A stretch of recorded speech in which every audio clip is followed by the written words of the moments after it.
Mr. Poilievre, welcome to Finance Committee. Thank you. On the Infrastructure Bank, Division 18, Subclause 22.2 of your budget bill says, and I quote, "The Minister of Finance, on the recommendation of the designated minister, may make a loan or provide a loan guarantee with respect to the infrastructure project."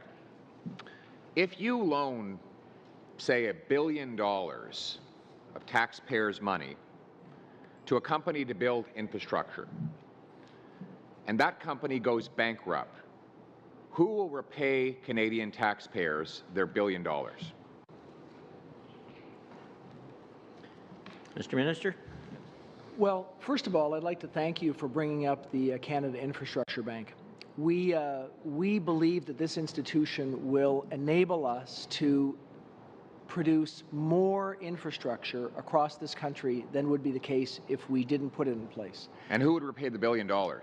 What we look towards doing is thinking about how we can attract additional money into infrastructure, projects that wouldn't otherwise get done.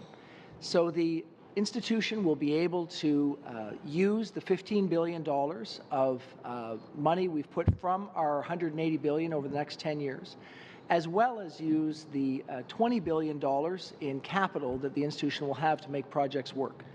The specifics and the loans would be an example of the capital. So the question was, if you loaned $1 billion for an infrastructure project, the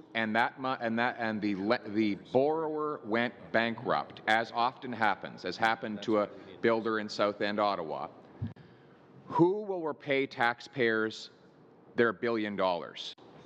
I want to thank you for the additional clarity, but I did understand the question. Nobody can understand your answer because you're not giving one yet. I'd like to answer. So the bank will be able to have specific projects that it supports in terms of concessional capital or in the terms of loans or loan guarantees. They're good examples. And who would repay it? The specific, if the builder goes bankrupt? Pierre, I'm happy to answer your question if you'd like. Any time, we're ready for it. Okay. If you have more to say, go ahead. I'll wait. Okay, well, I'll move on to the same clause in the budget bill.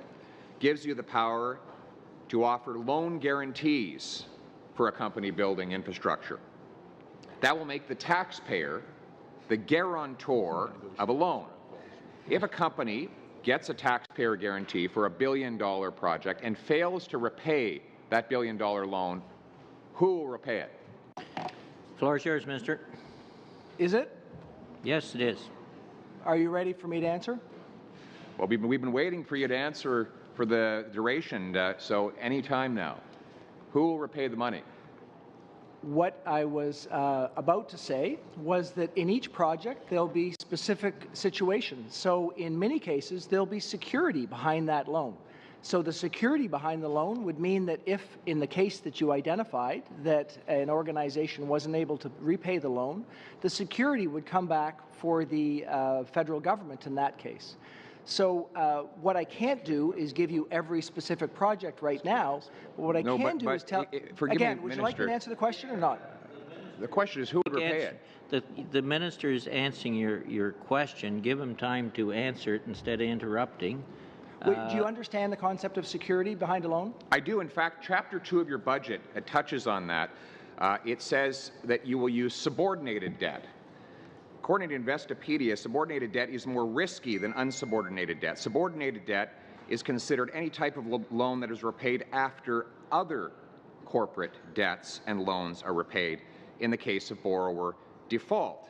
That means that the debt owed to taxpayers would not be secured. The senior debt would be secured. So you're factually wrong. You're contradicting your own budget documents. It would not be secured. You're confused and you're inaccurate. You've been asked 4 times who would pay back the taxpayer. So if a builder takes a $1 billion loan from your taxpayer-backed infrastructure bank and goes bankrupt, who would repay taxpayers? A, no one. B, the Tooth Fairy. Or C, would you take it out of your personal retirement funds? Who would repay taxpayers? So, Minister, we are going to give you time to answer that question, and your time's up, Mr. Poilievre. Go ahead. I appreciate the opportunity to reply. So the good design that we've put in place for the Canada Infrastructure Bank would allow us to create an agency with expertise around how you can deliver on complex financial arrangements to make sure that significant infrastructure projects actually get done. That would mean that what's required is not only seeking institutional investors, but considering the possibility of also finding ways to ensure that projects get done that might require loans or, in some cases, loan guarantees. We've given the bank flexibility to do that. Of course, we'll be relying on the expertise of this agency in order to make sure that they do this on commercially successful terms, as we do with other Canadian government organizations like the Business Development Bank, like the Export Development Corporation, that are very successful in terms of not only being able to provide loans, but being able to provide returns to the Canadian government through those loans. That's what we expect would happen in this case. We will be able to do more infrastructure through crowding in private sector investment.